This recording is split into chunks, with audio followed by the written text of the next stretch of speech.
श्री वल्लभाधीश की जय।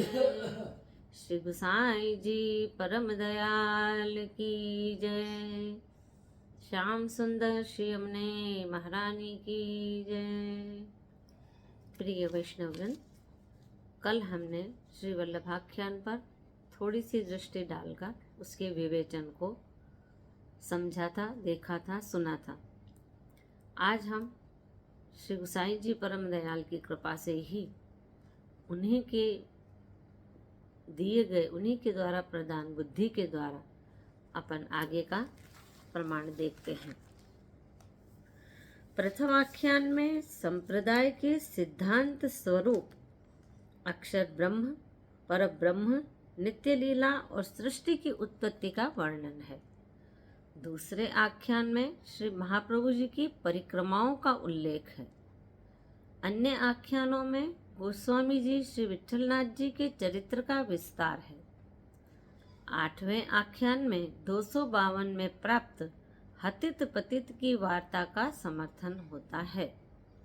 आख्यान की यह पंक्ति इस प्रकार है: हतित पतितनु जुओ तमे प्रगट एंधान। हतित पतित का दृष्टांत देखो। 9वें आख्यान में भी श्री विट्ठलेश जी के संपूर्ण परिवार का वर्णन है।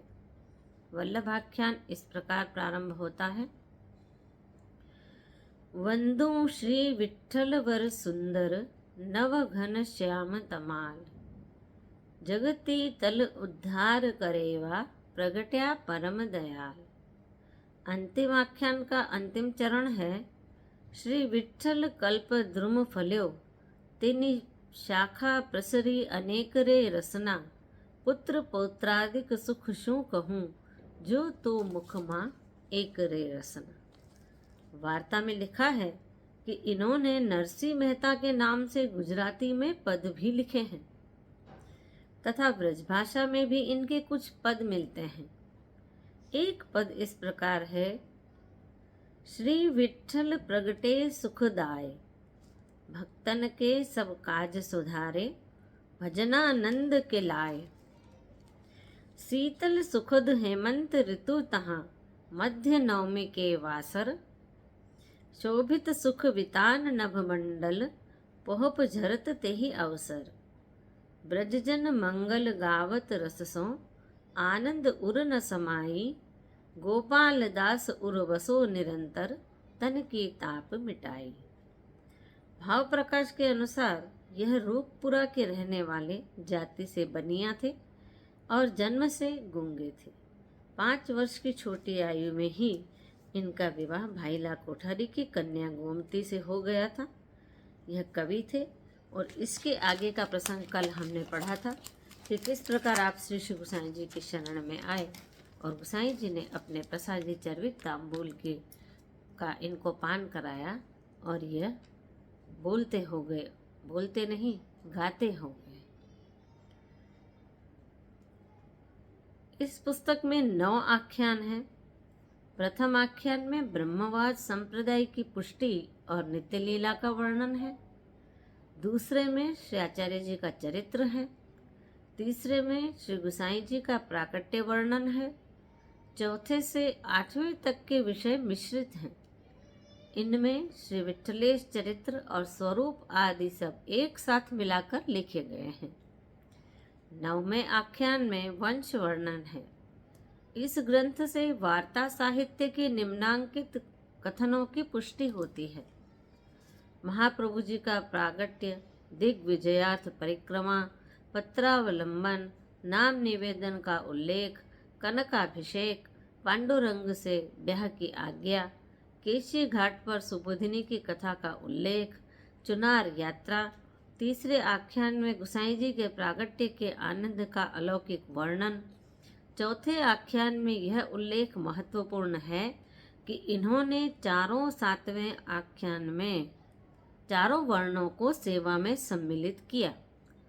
5वें 6ठे आख्यान में अलौकिक वर्णन है। 7वें आख्यान में श्रीनाथ जी की सेवा का कुछ प्रकार, भोग, राग, श्रृंगार वर्णित है। 8वें में ब्रह्मवाद, निर्माण और पुष्टि भक्ति का उत्कर्ष। और राजवर्ग द्वारा सम्मान हतित पतित का उल्लेख है। 9वें आख्यान में 7 बालक, 4 बेटी जी और पौत्रादिक का संकेत है।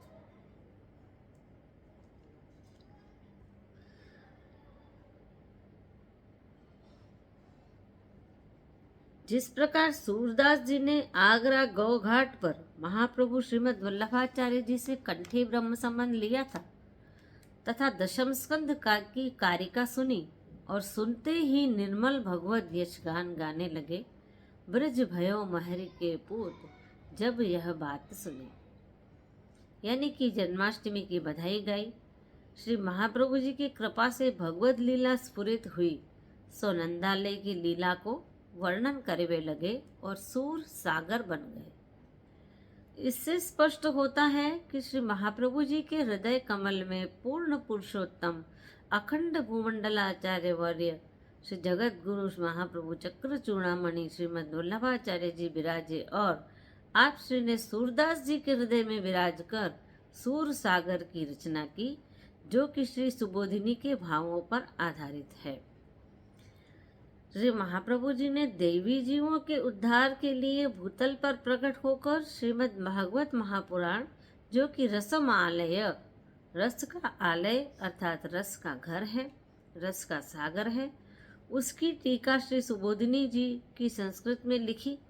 परंतु आप श्री ने विचार किया होगा कि संस्कृत की टीका को सभी लोग कहाँ समझ पाएंगे।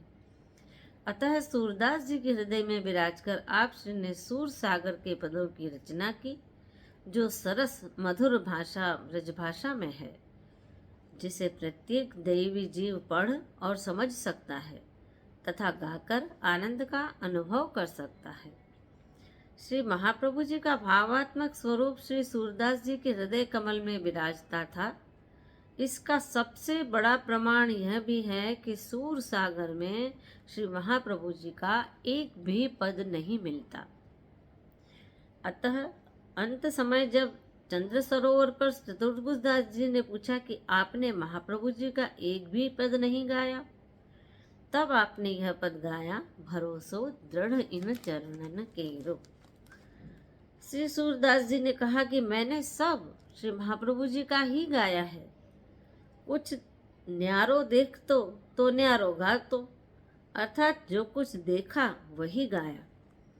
महाप्रभु श्रीमद् वल्लभाचार्य जी और रसो वैसह भगवान श्री कृष्ण दोनों एक ही पूर्ण पुरुषोत्तम हैं। पूर्ण पुरुषोत्तम की लीलाओं का वर्णन पूर्ण पुरुषोत्तम के सिवाय अन्य कौन कर सकता है। अतः श्री महाप्रभु जी का भावात्मक स्वरूप सूरदास जी के हृदय कमल में विराजमान हुआ और तब श्री सूर सागर प्रकट हुआ। इसका दूसरा प्रमाण और भी है कि श्रीमद् भागवत में 3 भाषाएं हैं, लोक भाषा, परमत भाषा, समाधि भाषा।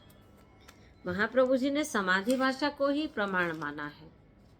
वेदाः श्रीकृष्ण वाक्यानि ब्रह्मसूत्राणि चैव हि समाधि भाषा व्यासस्य प्रमाणम तच्चतुष्टयम्। इस समाधि भाषा की रचना भी वेद व्यास जी स्वयं न कर सके। उनके हृदय कमल में साक्षात परब्रह्म पूर्ण पुरुषोत्तम भगवान श्री कृष्ण विराजमान हुए और समाधि में वेद व्यास जी को उन लीलाओं का दर्शन हुआ। तब दशम स्कंध में वर्णित लीलाओं का वर्णन श्री वेद व्यास जी के द्वारा हुआ। इसीलिए राधा शब्द का वर्णन श्री भागवत में नहीं है। ठीक इसी प्रकार वल्लभाख्यान का वर्णन श्री गुसाई जी द्वारा ही हुआ है। श्री गोपाल दास जी के हृदय कमल में पूर्ण पुरुषोत्तम अष्टछाप संस्थापक श्रीमद् गोस्वामी श्री विठलनाथ जी महाराज श्री गुसाई जी का भावात्मक स्वरूप विराजमान हुआ।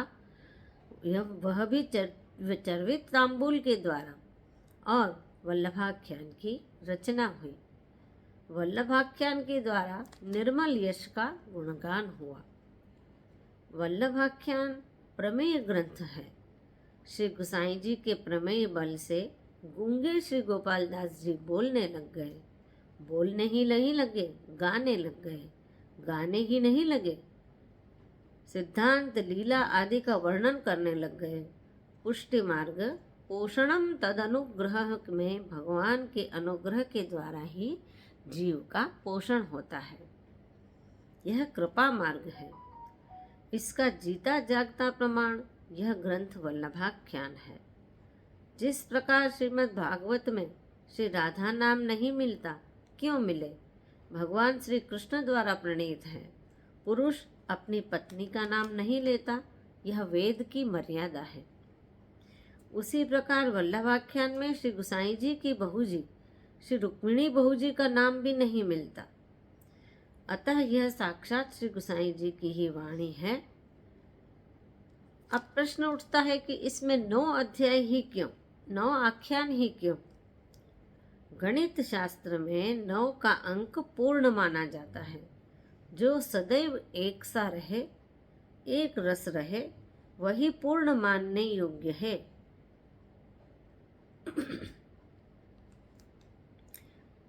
एक दोहा है, खल सज्जन दो एक सम, अष्ट नव अंक विचार, दुगने तिगुने चौगुने, घटत बढ़त इकसार। इसका भावार्थ यह है कि खल और सज्जन देखने में तो एक से ही प्रतीत होते हैं, जैसे कि 8 और 9 में कोई विशेष अंतर नहीं है, परंतु दुष्ट मनुष्यों के भाव स्थिर नहीं होते, घटते बढ़ते रहते हैं।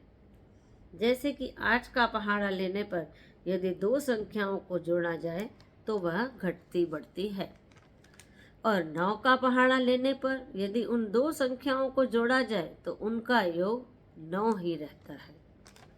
अतः 9 का अंक पूर्ण है। इसीलिए हमारे शास्त्रों में 9 की महत्ता है। रामनवमी, नवग्रह, नवविलास, नवरात्रि, नवदुर्गा, नवदा भक्ति, नंद महोत्सव की नवमी को मनाया जाता है। नवदा भक्ति श्रीनाथ जी के मंदिर में 9 सीढ़ी और पूर्ण पुरुषोत्तम अष्टचाप संस्थापक प्रभुचरण और श्रीमद् गोस्वामी जी, श्री विठलनाथ जी, श्री गुसाई जी का प्रागट्य उत्सव भी पौष कृष्ण नवमी को ही आता है। इसीलिए परम भगवती गोपाल दास जी के द्वारा भी 9 आख्यानों में सिद्धांत लीला गुणगान वर्णन हुए। अतः जिस प्रकार 9 का अंक अपने आप में पूर्णांक है, उसी प्रकार 9 आख्यान अपने आप में परिपूर्ण हैं। रसो वैसह, वह रसरूप है, ऐसा वेद की श्रुतियों द्वारा परब्रह्म का रसरूप होना प्रतिपादित होगा। यम लब्धा आनंदी भक्ति, उसी को प्राप्त कर जीव आनंदी हो सकता है। शाश्वत आनंद की प्राप्ति उसी की सेवा तथा भगवत गुणगान से प्राप्त होता है। रस भी 9 है। नवरस में कवि जन कयो, सबते अधिक श्रृंगार। भगवान श्री कृष्ण रसो वैसह श्रृंगार रस रूप हैं। श्रृंगार के भी 9 अंग हैं।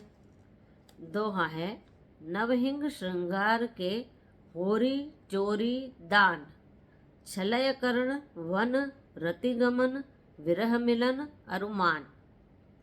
इसीलिए पुष्टि मार्ग में इन्हीं 9 प्रकार की लीलाओं का प्रमुखतया गुणगान अष्टयाम सेवा विधि में भगवान श्री कृष्ण के सम्मुख किया जाता है।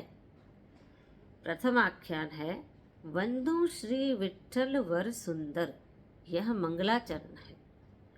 इसमें ब्रह्मवाद एवं पुष्टि भक्ति का सूक्ष्म निरूपण हुआ है। दैवी आसुरी सृष्टि सब प्रभु की लीला है। द्वितीय आख्यान, इसमें श्री आचार्य चरण के स्वरूप तथा अलौकिक चरित्रों का निरूपण है। भगवान श्री कृष्ण, आचार्य चरण, श्री महाप्रभु जी, श्री गुसाई जी तीनों एक ही स्वरूप हैं।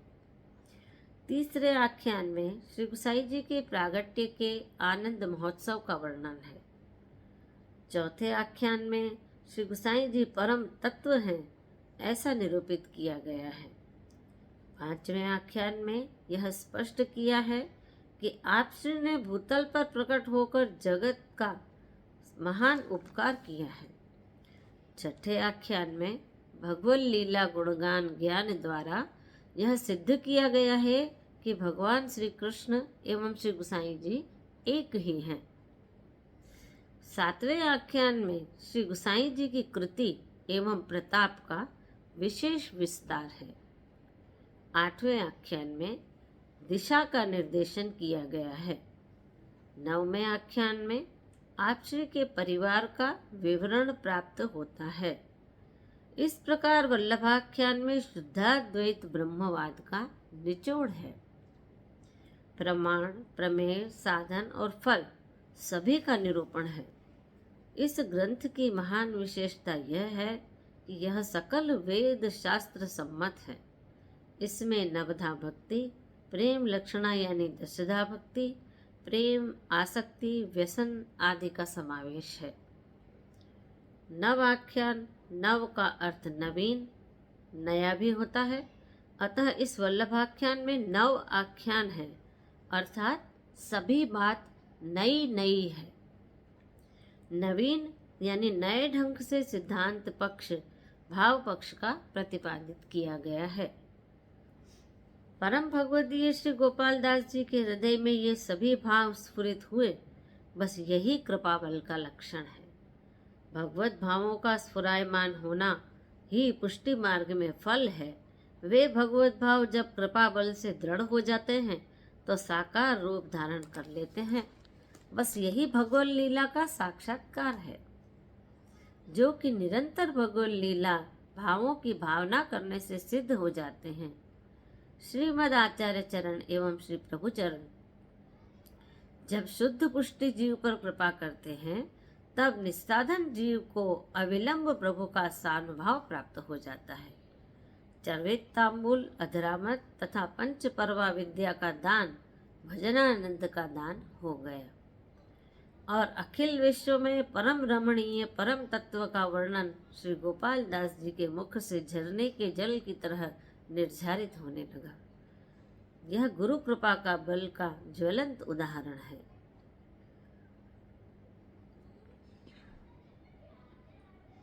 इस नवाख्यान का पाठ प्रत्येक वैष्णव को नित्य नियम पूर्वक करना ही चाहिए। श्री हृदय महाप्रभु जी नित्य सेवा विधि के अंत में आज्ञा करते हैं और एतन मार्गीय वैष्णवन को तो सर्वोत्तम जी और वल्लभाख्यान को पाठ नित्य नियम सो करनो। अब आपको एक बात अंतिम बता दूं, एक एक आख्यान का पाठ करने से एक एक भक्ति सिद्ध होती है। अतः वल्लभाख्यान का पाठ करने से नवधा भक्ति सिद्ध होती है। प्रथम आख्यान में श्रवण भक्ति, द्वितीय आख्यान से कीर्तन भक्ति, तृतीय आख्यान से स्मरण भक्ति, चतुर्थ आख्यान से पाद सेवन भक्ति, पंचम आख्यान से अर्चन भक्ति, छठे आख्यान से वंदन भक्ति, सातवें आख्यान से दास्य भक्ति, आठवें आख्यान से सख्य भक्ति और 9वें आख्यान से आत्मनिवेदन भक्ति। श्री गुरुदेव का परम ब्रह्मत्व इसमें दर्शाया गया है। वैष्णवता का आधिदैविक जीवन बिताने की कृपा इसके पाठ से प्राप्त होती है। जिस प्रकार श्रीमद् भागवत महापुराण को रसमालय अर्थात रस आलय, रस का घर कहा गया है, उसी प्रकार यह ग्रंथ श्री पुष्टि भक्ति रस से परिपूर्ण एवं फल है, जिसका पान प्रत्येक वैष्णव को लगन से नित्य प्रति नियम पूर्वक करना चाहिए। तो आइए वैष्णवों, आज के इस क्रम को यहीं पर हम विराम देते हैं और आश्रय का पदगान करते हैं। दृढ़ चरणन केरो भरोसो, दृढ़ चरणन केरो, श्री वल्लभ नख चंद्र छटा बीन, सब जग माझ अंधेरो भरोसो, दृढ़ चरणन केरो, साधन और नहीं आकली में, जासो होत निवेरो, सूर कहा कहे દ્વિવિધ આધરો વિના મોલ કો ચેરો ભરોસો દ્રઢઈન ચરણન કે શ્રી વલ્લભાધીશ કી જય શ્રી ગુસાઈજી પરમ દયાલ કી જય।